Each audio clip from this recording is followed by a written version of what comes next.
Why does the company behind the second best-selling video game of all time not value PC gamers enough by releasing their games simultaneously? To find the answer, we need to delve into Rockstar's past. After GTA 3, Vice City, and San Andreas were released on consoles, it typically took around 7 to 8 months for the company to port them to PC. The same timeline applied to GTA 4, which launched in April 2008 for Xbox 360 and PlayStation 3, but didn't reach PC until December of that year.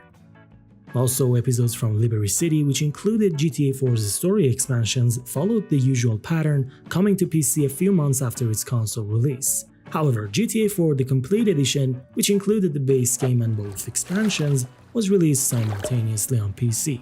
But what about other games in the series?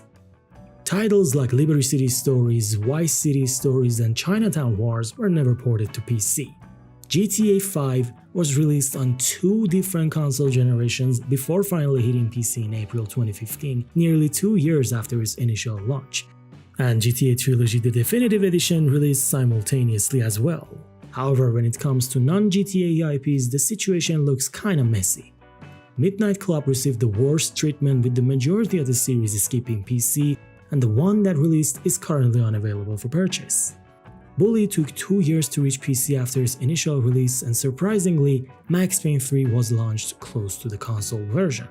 But other games like Rockstar Table Tennis, The Warriors, and Red Dead Redemption 1 never received the PC port, but the latter is about to change. Speaking of Red Dead Redemption, its sequel became available on PC a year after its console release. But this raises the question, do these PC delays mean the games are released in a polished state? Usually multiple Rockstar studios handle the task of porting games over to PC, however, given the technical state of the games at launch, Rockstar's efforts often do not justify the extended wait.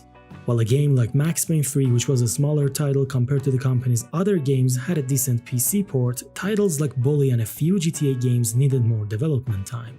Although, it's worth remembering a couple of things. Firstly, in an open-world title, numerous elements require extensive polishing efforts. Secondly, unlike the fixed nature of consoles, the PC platform has a massive variety of hardware configurations, making optimization a challenging and time-consuming task. With that being said, Bully in particular was launched in a buggy state, and some of its problems still persist. More than that, ever since the release of Windows 10 in 2015, the game has become increasingly unstable and hard to play. Sadly, the company hasn't addressed these issues yet, but fortunately, modders have stepped in to fix these problems, ensuring that Bully can still be played properly in 2024. Despite all of that, with GTA 4, Rockstar Games managed to release one of the most infamous PC ports of all time. This game not only suffered from extreme technical flaws but also featured some odd DRM measures to prevent piracy, which in some cases prevented legitimate owners from playing the game. Calling GTA 4's PC version unpolished is an understatement, as it was almost unplayable. Performance issues were rampant, and sometimes the game wouldn't even boot. Despite some updates and improvements, later when episodes from Liberty City finally released on PC, it still wasn't the polished experience one would expect from Rockstar Games. Fortunately, the company learned from GTA 4's mistakes and delivered a decent port with GTA 5's long-awaited PC release. Moving on, while Red Dead Redemption 2 lacked some features and optimizations, it was still miles better than Rockstar's previous efforts. It offered a far superior experience compared to the console version, with higher resolution, smoother frame rates, and detailed visuals. Just when the quality of Rockstar's PC ports started to look promising, 2021 brought us the release of GTA Trilogy The Definitive Edition. While Grove Street Games handled the task of remastering the games, it seems like there was minimum effort put into quality assurance testing, and as a result, every version across the board was heavily flawed. The PC version in particular suffered from unacceptable issues such as massive frame rate drops on some of the most powerful systems of the time. Additionally, just a couple of months before the release of Red Dead 2, the company introduced Rockstar Games Launcher to PC. The primary purpose of this new launcher is to increase Rockstar's earnings on PC while combating piracy through license checks and account linking. Also, additional DRM methods such as constant internet connection are implemented within their games to further complicate matters for everyone. Initially, Red Dead 2 was a launcher exclusive, meaning it was only available through the Rockstar Games launcher and the Epic Games Store. It stayed that way for about a month before finally arriving on Steam. An extra month of waiting is nothing compared to a year of console exclusivity, yet when it comes to GTA Trilogy The Definitive Edition, Rockstar made it exclusive to their own launcher for over a year before releasing it on Steam or Epic Games Store.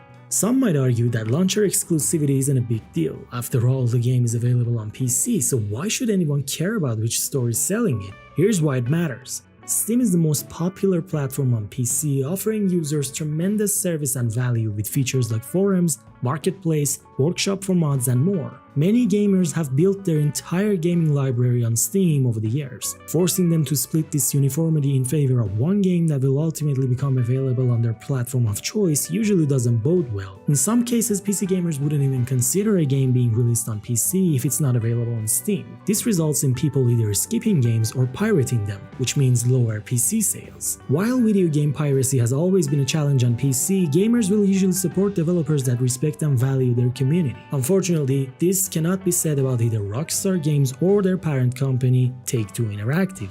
For example, their stance toward GTA's modding scene has been awful, to put it mildly. Take GTA Underground as an example. A mod that used to merge the maps of the 3D-era GTA games into one was taken down due to the DMCA claim issued by Take-Two Interactive. The same was almost about to happen to Open4, a single-player modification tool. At first, Take-Two Interactive sent a cease and desist letter to the creators of the tool because they felt it could pose a threat to GTA Online. But after a massive backlash from the fans, Rockstar intervened and reached a middle ground with the publisher, which meant people shouldn't use the mod to alter anything related to GTA Online, but they're free to use it in the single-player mode.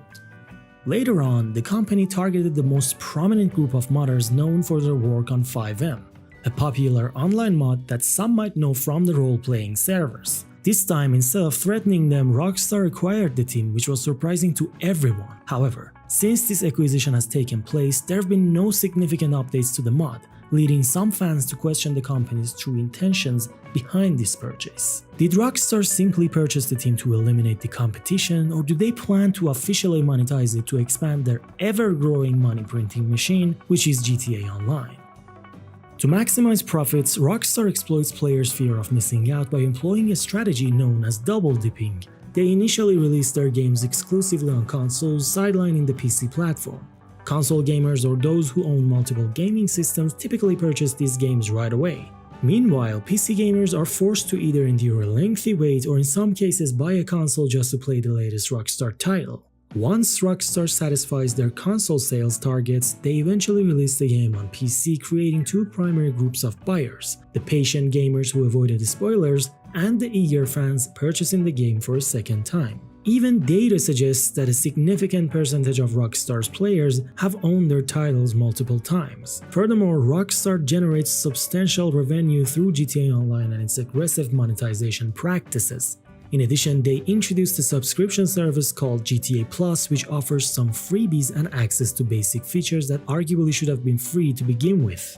Ironically, GTA Plus isn't available on PC since it's locked behind the Expanded and Enhanced Edition, the console-exclusive fourth re-release of the game. The truth is, Rockstar Games has always prioritized consoles over PC, treating the latter as a secondary market. A former employee once revealed that Rockstar considers PC less of a priority, focusing on PlayStation first, then Xbox, and finally PC. While this approach might have made sense during the 7th generation of consoles when developing for multiple platforms was more complex, it seems increasingly unjustifiable today given the architectural similarities between current-gen consoles and PCs. Despite the technical challenges of developing games for PC, it's hard to believe that the creators of the second best-selling video game of all time can't afford to expand their teams for a simultaneous PC release.